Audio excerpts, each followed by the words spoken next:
Trinity, and today also falling on Memorial Weekend, and we will go straight to the outline, so it's easy for you to connect with the message.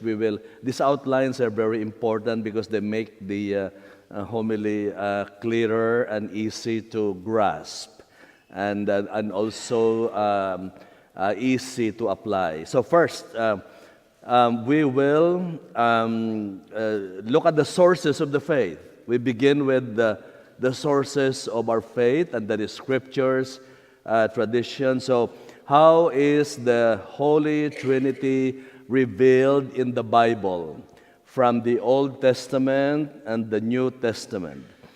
And then second, how the Holy Trinity, three persons and one God, defined by the Creed, by the Apostles' Creed first, that's what St. Peter said in the Acts of the Apostles during Pentecost, and then it was clearly expanded and defined in the year 325 AD in Nicaea, in northern Italy.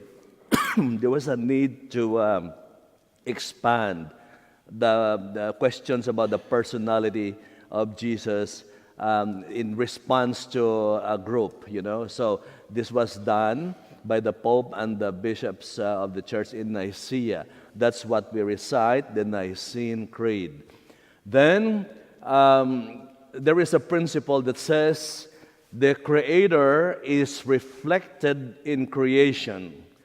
Nature shadows. It's like a reflection of the person and action of God. So, based on the latest knowledge in science and technology, physics and chemistry, we will see the composition of nature. How is nature designed from the smallest to the grandest and the biggest? There is a consistent phenomenon of design and action in nature, which obviously is the reflection of the Maker, who did this. We will observe this phenomenon in nature, and from here, we can develop kind of theology of the Trinity based on nature.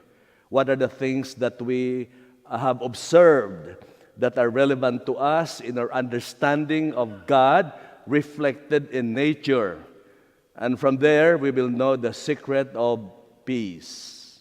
That's the key to peace. The Trinity hides the secret to peace, and some very concrete things that we can apply, and I enumerate to you some points to achieve peace based on the nature of the Trinity reflected in nature. Now, in the Bible, from the beginning of Genesis, it speaks already of the Father, God the Father stepping out, and then it speaks the Spirit of God hovered over the waters. So it already enumerates these persons. It puts God as the supreme being, but he was alone.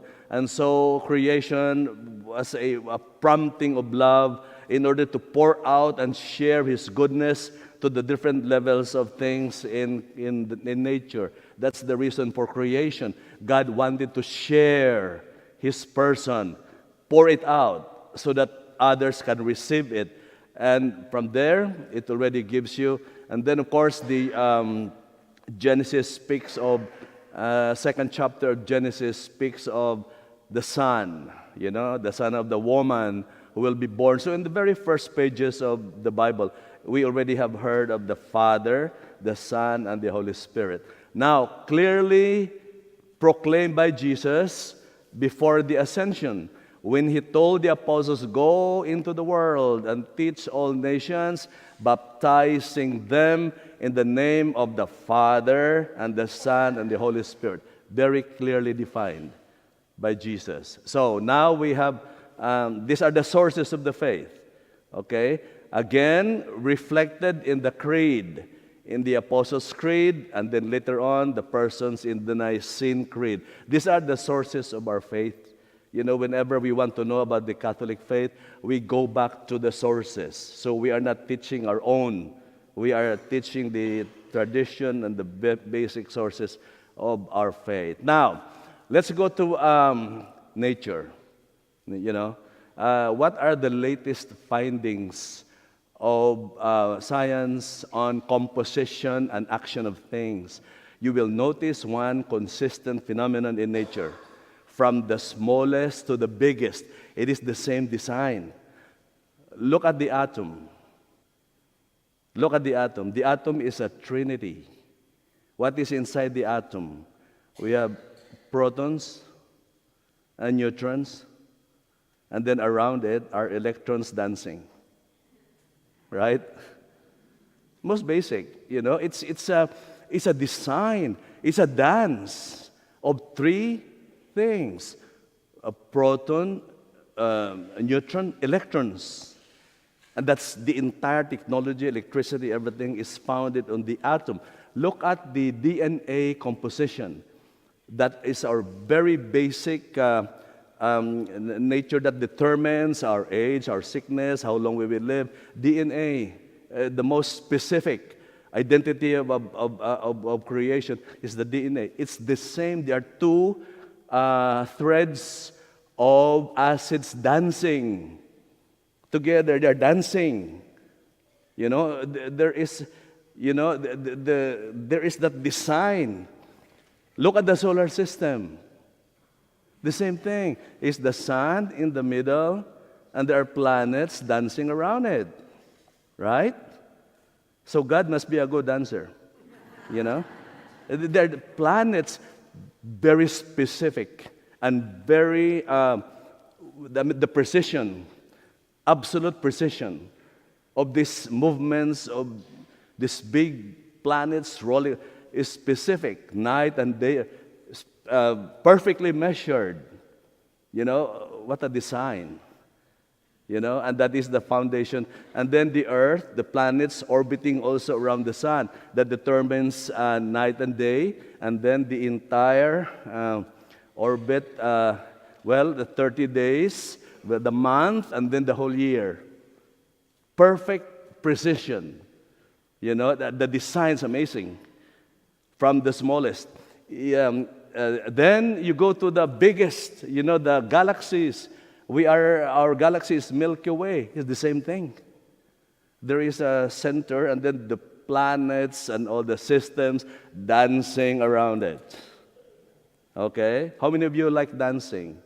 Very good. Okay, just it's so quiet anyway. Now, this is a very important observation because this will tell us who God is. You know, what is His person? From the Father, Son, and the Holy Spirit, we observe perfect harmony. You know, that's the first theology we can know about Him. There is perfect harmony in creation. Creation is founded on harmony and love or attraction. That is the very essence of creation. The attraction and the love in that movement, the dance, you know, that is from the smallest to the biggest, which tells us the very heart of the Trinity, which is harmony and fellowship. And that is the very key to peace. You know, you want to have peace? Look at the Trinity reflected in nature. Okay? All of us are seeking for peace. That is the very heart of the person of God. Now, how can we achieve peace? These are, just enumerate to you some points that you can bring home and apply. Number one, don't hurt anybody. Don't hurt anybody. Because the very essence of God is love and harmony. Don't harm anyone, not even His creation. You know, don't harm the plants, the animals, the creation of God, because that is the very essence of God. Love. Don't harm anything. Second, don't start a conflict. Right? Don't start a conflict, especially the conflict that you cannot win. Don't start a fight that you cannot win and go home in the nosebleed because you were defeated. Oh my goodness. Don't start. Now, if the conflict starts, stop it immediately. And the best way to stop a conflict is, especially husband and wives, just shut up. Just shut up. When your wife is screaming, go to the lanai and eat some chocolates. Just shut up. Don't answer. Stop it. The wisdom of knowing when to stop. Stop it. Put it off immediately. Because that will become bigger and bigger, and then you will have trouble. Like fire, you get burned. And then, if you want to do something good, the perfect way and the perfect time to do it is now. Start now. If you're planning to do something good, don't postpone it now. And then the next key to peace, based on the harmony of the Trinity, is learn to negotiate. Negotiation. If there is a problem, sit down and negotiate. What is negotiation? Negotiation is, I don't have what you have, and I don't have what you have, but you don't have what I have too. Okay, so let's sit down together, and then put this exchange. Let's put these things together. It's a win and win situation. We are negotiating. What you don't have, I can supply. What I don't have, you can supply. So let's sit down together and put this thing, and everybody lives happily ever after. Okay? That's negotiation. Negotiation. That's the thing. And then, just if there's anything that you can do to promote peace and fellowship, you are living the very heart and person of the Trinity.